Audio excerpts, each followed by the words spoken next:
Aman agro and general mills के हर्षित जैन अब हमारे साथ हैं। हर्षित नमस्कार, शुक्रिया साथ देने के लिए। और खाने के तेलों में अच्छी खासी उठापटक चलते हुए नजर आई है, चाहे वो प्राइस व्यूज में हो और लेटेस्ट खबर ऑफ कोर्स एमएसपी को लेकर, ड्यूटी कट को लेकर भी है। क्या बाजार अब इन सब चीजों के बीच स्टेबलाइज होता हुआ नजर आया है? आपको और आपके सभी दर्शकों को मेरी तरफ से नमस्कार और बहुत बहुत धन्यवाद मुझे अपने चैनल पे बुलाने के लिए। जहां तक खाने के तेलों का सवाल है, सरसों तेल एक अलग दिशा में चल रहा है और बाकी के जो विदेशी तेल हैं वो अलग दिशा में चल रहे हैं। अभी सरसों तेल पिछले एक महीने में नीचे से 15 से 17 रुपए किलो तेज हुआ है, क्योंकि सरसों तेल को बनाने के लिए जो सरसों सीड की जरूरत होती है उसकी सप्लाई मार्केट में बहुत टाइट है। इसका अपना एक वजूद है सरसों तेल का, जिसका खपत पूरे देश में के सभी भागों में होती है। हर घर के अंदर आपको सरसों तेल की खपत मिलेगी। हर्षित, आपने कहा 15 से 17 रुपए पर किलो एक महीने में बढ़े हैं प्राइसेस? जी हाँ, मई महीने के अंदर अंदर। और यहाँ से जैसे आपने कहा यूजेज सब जगह है, आपको लगता है मस्टर्ड मार्केटिंग अब यहाँ पर करनी जरूरी होगी? जी बिल्कुल। सरसों की एक फिक्स फसल है हमारे देश में, जिसकी एक मिनिमम खपत है। विदेशी तेल चाहे नीचे जाए चाहे ऊपर जाए, सरसों तेल अपने एक वजूद से बिकता है, जो हर घर में खपत होती है जिसकी।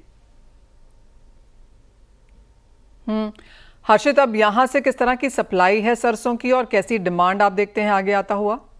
मनीषा जी, सरसों की सप्लाई बाजार में बहुत टाइट है। उसका कारण मैं आपको बताना चाहूंगा। पिछले 2 सालों में सरसों की जो फसल है उसको लेके, चाहे सरकारी आंकड़े कुछ भी कहें, संस्थाओं के आंकड़े कुछ भी कहें, लेकिन सरसों की फसल डिमांड ग्रोथ के हिसाब से बढ़ नहीं पा रही है। उल्टा 2 सालों में सरसों की फसल धरातल पे कम ही हुई है।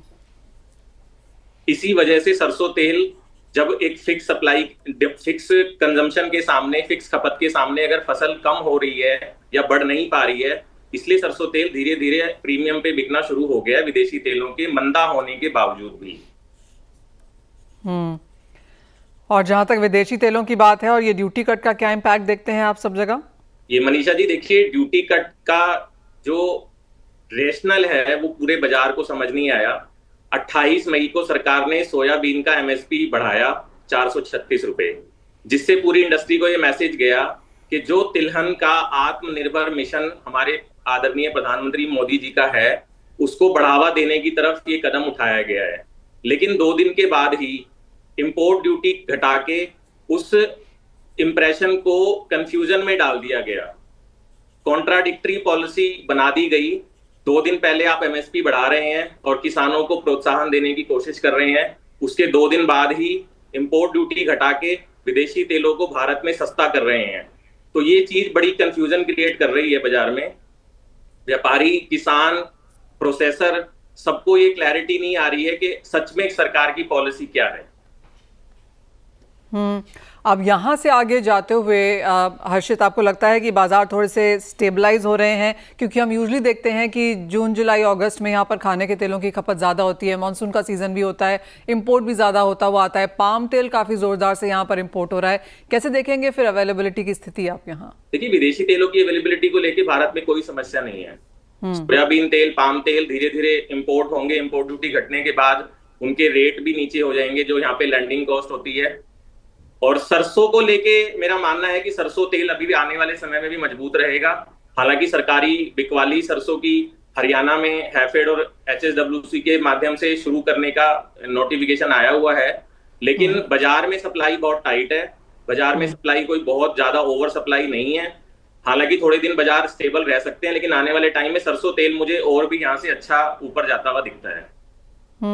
हर्षित, एक ऐसे समय पर जहां पर हमारे पास डेरिवेटिव बाजार भी नहीं है और जिस तरह की उठापटक है, और जैसे आपने कहा एमएसपी बढ़ाया, इंपोर्ट ड्यूटी घटा दी, ऐसे समय में आप लोग हेज कैसे कर रहे हैं? बहुत मुश्किल है मनीषा जी। अगर आप घरेलू सीड को जो प्रोसेसर से अगर बात करें तो पूरी इंडस्ट्री बहुत ज्यादा परेशान है। एक तो जो पॉलिसी है, जो नीतियां हैं, उसके अंदर निरंतरता कोई नहीं है।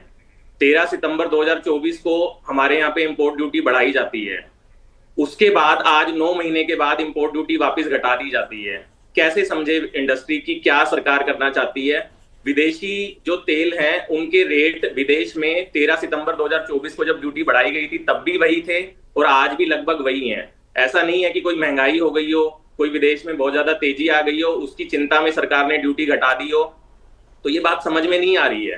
क्योंकि एमएसपी बढ़ने से हो क्या रहा है कि किसान एमएसपी देखता है, उससे नीचे वो माल बाजार में बेचना नहीं चाहता, और इंपोर्ट ड्यूटी घटने से यहाँ पे जो पक्के माल हैं, फिनिश गुड्स हैं, उनके प्राइस कॉम्पिटिटिव नहीं रहते हैं विदेशी तेलों के मुकाबले।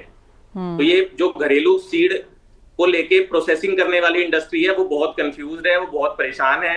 इंडस्ट्री डिस्पैरिटी में चल रही है, इंडस्ट्री की हालत अच्छी नहीं है, चाहे वो सोयाबीन प्रोसेस करने वाले प्लांट हो, चाहे वो सरसों प्रोसेस करने वाले प्लांट हो। सरसों तो फिर भी इस बार चलो फसल कम होने से, सप्लाई टाइट होने से एमएसपी से ज्यादा नीचे नहीं बिकी, लेकिन डिस्पैरिटी रहने लग गई है और फसल बढ़ नहीं पा रही है। सबसे बड़ी बात है, अगर फसलें बढ़ेंगी नहीं तो हम आत्मनिर्भर कैसे बनेंगे?